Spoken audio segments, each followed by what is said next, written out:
ખરેખર 4 કલાકની નરેન્દ્ર મોદીની પ્રેસ કોન્ફરન્સ જ હતી.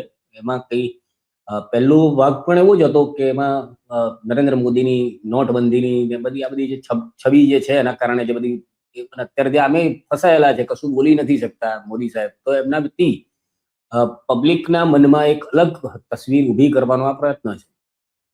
બહુ ચોખ્ખું એ પિક્ચર એના માટે જ બનાવવામાં આવ્યું છે. એટલે આદિત્ય ધર એને આખી મોદી સાહેબને ધરી દીધી છે આ પિક્ચર. અને મોદી સરકાર તો હવે રહી નથી, ખાલી મોદી, ભાજપા સરકાર નથી રહી, સોરી, ખાલી મોદી સરકાર.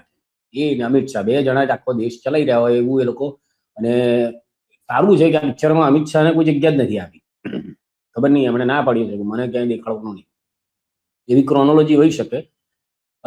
તો મૂળ વિષય પર જતા પહેલા જો તમને ધુરંધરમાં થોડું કામ આપી દઉં કે એનાથી ભાઈ તમારે નક્કી કરવાનું જોવી કે નહીં. મેં તો ખાલી એટલા માટે જોઈ કે જે રીતે એના જે પેઇડ પ્રિવ્યુઝ નો ક્રેઝ હતો અને એના પછી લોકોએ લગભગ 3.5 કલાકનો સમય બગાડીને પછી ઘણા બધા સમાચાર માધ્યમોમાં, એટલે આમ તો મોટા ભાગના ગોદી મીડિયામાં પેઇડ પ્રમોશન એવું કરવામાં આવ્યું કે બહુ જબરજસ્ત પિક્ચર છે, જબરજસ્ત